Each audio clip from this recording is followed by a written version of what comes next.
Assalamualaikum warahmatullahi wabarakatuh. Perkenalkan, nama saya Amrina Rosida dari Fakultas Tarbiyah dan Keguruan, Prodi Tadris IPS.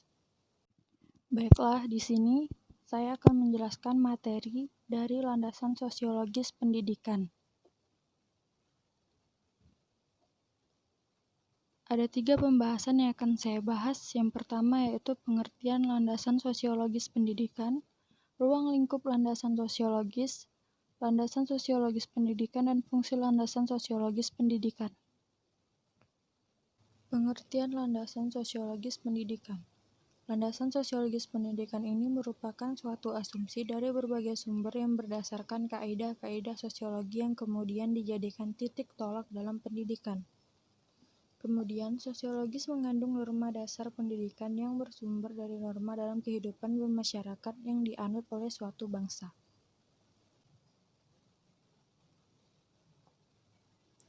Kemudian, beberapa tahun silam, seperti yang kita ketahui, ada beberapa pelopor pendidikan yang kemudian mereka menerapkan beberapa teori-teori yang digunakan dalam dunia pendidikan. Beberapa pelopor pendidikan tersebut antara lain seperti Van Deventer, Raden Ageng Kartini, dan juga Raden Dewi Sartika, yang dimana mereka ini turut ambil alih dalam pendidikan di Indonesia. Kemudian, teori sosiologi. Ada beberapa teori sosiologi. Yang pertama, teori struktural fungsional, di mana teori ini memiliki ciri utama yang mempercayai pandangan terhadap berfungsinya secara nyata struktur yang berbeda di luar dari diri seorang pengamat. Kemudian ada teori konflik. Teori didasarkan pada kepemilikan sarana-sarana produksi yang merupakan sebagai unsur pokok pemisahan kelas di dalam masyarakat. Kemudian ada teori fenomenologi. Teori ini menggunakan pendekatan dengan cara yang digunakan juga untuk mendekati perilaku seseorang dengan tujuan untuk menemukan suatu fakta ataupun penyebab. Dan yang terakhir ada teori interaksi simbol. Dalam hal ini masyarakat dipandang sebagai sebuah interaksi yang simbolik bagi individu-individu yang terdapat di dalamnya.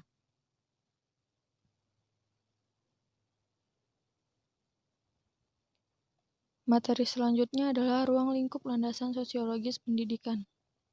Di dalamnya ada 4 bidang yang diamati oleh sosiologis pendidikan, yaitu hubungan sistem pendidikan dengan aspek masyarakat lain, hubungan kemanusiaan di sekolah, pengaruh sekolah pada perilaku anggotanya, dan sekolah dalam komunitas yang mempelajari pola interaksi antara kelompok sosial lain dan sekolah.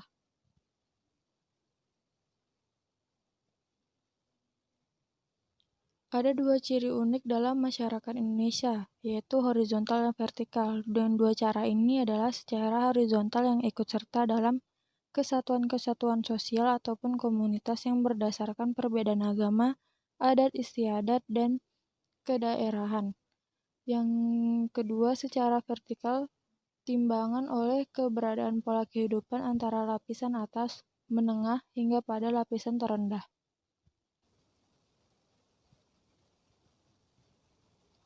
Yang menjadi perantara.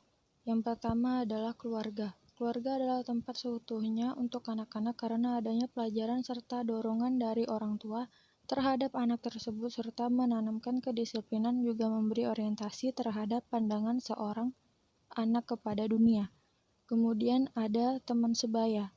Selain orang tua, teman sebaya juga ikut serta ambil alih bagaimana cara mereka berinteraksi serta pengalaman belajar bersama orang lain. Kemudian budaya sekolah. Dalam pendidikan sekolah ini mereka akan banyak belajar dan mendapatkan pengalaman dengan cara yang relatif formal. Kemudian televisi dan digital media. Meskipun cara ini kurang efektif, tetapi tidak dapat dipungkiri bahwa televisi maupun media digital ini juga sangat berpengaruh. Maka dari itu butuh pengawasan agar tidak terjadi hal-hal yang tidak diinginkan.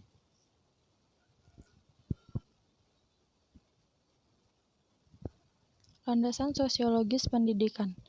Jika pada slide sebelumnya telah dijelaskan apa itu sosiologis pendidikan dan berbagai macam teori serta pendekatan-pendekatan yang terdapat pada landasan sosiologis pendidikan, Maka sekarang akan kita bahas apa saja yang menjadi landasan dari sosiologis pendidikan, yang ternyata ada banyak sekali landasan-landasan. Dua di antaranya adalah norma kehidupan dan konsep sosial budaya. Maka dari itu saya akan menjelaskan dari norma kehidupan dan konsep sosial budaya. Norma kehidupan. Landasan sosiologis pendidikan Indonesia menganut paham integralistik yang bersumber dari norma kehidupan masyarakat, yang di dalamnya terdapat 4. Yang pertama, keluarga, gotong royong, kebersamaan, musyawarah untuk mufakat. Yang kedua, kesejahteraan bersama menjadi tujuan hidup masyarakat. Yang ketiga, negara melindungi warga negaranya. Dan yang keempat adalah selaras serasi seimbang antara hak dan kewajiban. Yang kedua, konsep sosial budaya pendidikan. Kajian sosial budaya menghubungkan pengetahuan tentang masyarakat dan kebudayaan dengan pendidikan sebagai institusi untuk memelihara kesinambungan dan pengembangan masyarakat dan kebudayaan. Jika konsep sosial budaya akan terfokuskan pada pengembangan karakteristik sosial budaya, transmisi sosial budaya, dan hubungan sosial budaya dengan pendidikan tersebut. Fungsi inti dari landasan sosiologis pendidikan. Ada 3 fungsi. Yang pertama, fungsi eksplanasi, yang dimana mereka memberikan pemahaman tentang fenomena yang terjadi pada dunia pendidikan. Penyampaian dapat digunakan dengan berbagai media komunikasi. Yang kedua, fungsi prediksi. Fungsi ini sangat diperlukan untuk perencanaan pengembangan pendidikan dalam mengantisipasi kondisi akan hal-hal yang baru. Yang ketiga adalah fungsi utilisasi, di mana lebih mengarah kepada masalah-masalah seperti konflik sosial atau kerusakan lingkungan yang memerlukan dukungan pendidikan.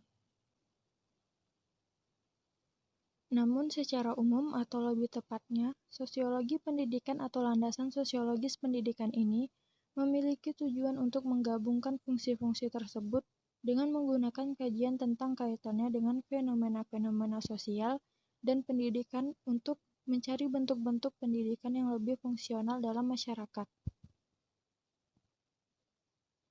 Kesimpulan.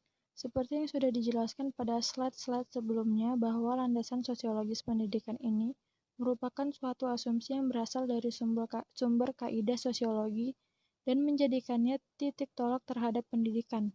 Kemudian, juga ada beberapa teori dan juga landasan yang perlu diketahui terhadap landasan sosiologis pendidikan ini.